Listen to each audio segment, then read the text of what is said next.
realised that I had to change something in my teaching. When I was teaching a constitutional law class that was supposed to have 120 students in it, and I walked in and there were about 40 who had turned up. And then 5 minutes late, when I'd already started the class, a young man walked in with a big can of Mother Bull or Red Speed or something and was sucking away at this can of accelerant to get him through my lecture. And I had that moment of realisation that something I was doing in the lecture required students to take artificial stimulants to actually get through this hour class. Those that attended, and of course a number weren't attending anymore. The lectures are available on recording, the PowerPoints are put up on the Moodle. So what value was I adding to the student experience in the actual lecture theatre?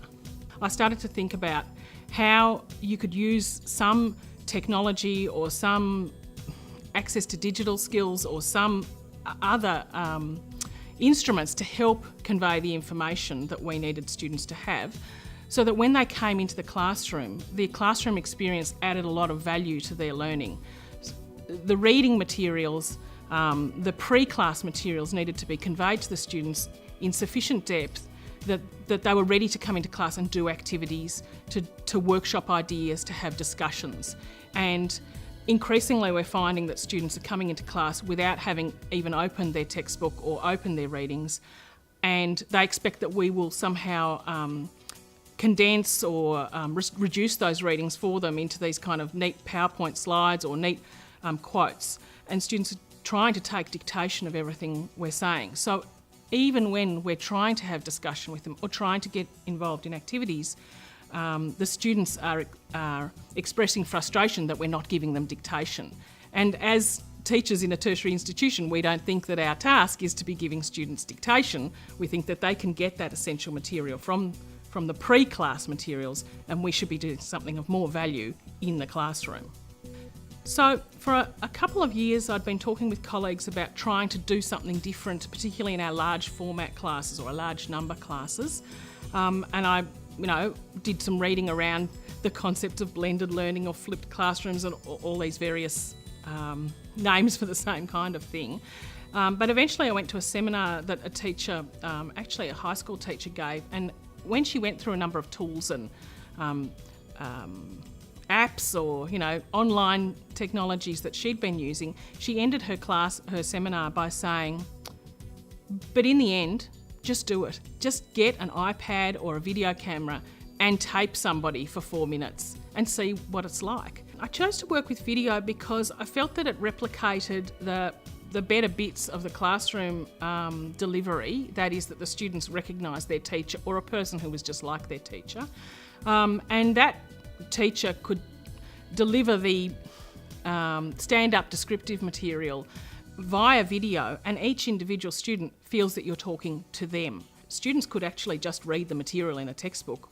We have that available for them, but we were finding that they weren't engaging with the material, or they were perhaps reading just very, very shallowly. So I think that using the video gives the student the experience of feeling like you're talking to them and them feeling like they're listening to you. But the other advantage of video is that for students that feel like they need to write down every word you say or virtually take dictation, they can stop and start that video as many times as they like. So even if it's only a 9-minute video, we found that students that we sampled were sometimes listening to it 3 or 4 times to really understand exactly what we were saying. Each video deals with a basic building block element of a class or a topic.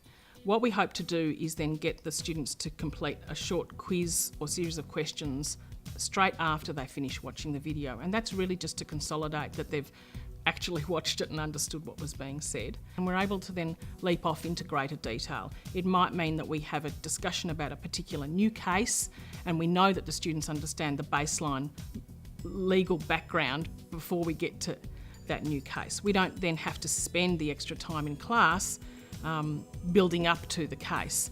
That means that we can be doing discussions, activities, working with legislation or working with what different judges say in a case without having to have spent the time in class building up to that.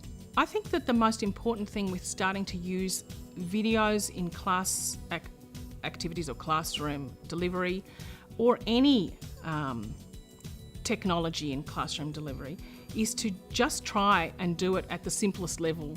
Don't make it too complicated. Don't overthink it. We all do have a tendency to overthink everything we do before we do it and then get confounded by the fact that it's going to be too hard because someone else has done it much better. Well, none of us is Steven Spielberg in this environment. So the trick is, I think, just to pick up your iPad or your camera and just take a short video and have a go. Some of our videos that we produced at first, we just put up almost the raw video material with just kind of slides at the start and the end to announce what the topic was. But as we went through the process and produced a series of videos specifically for class use, we added a little bit more. When editing or producing the videos, it does take some technological understanding of how to do them. I am completely technologically inept. I'm always happy to try something new.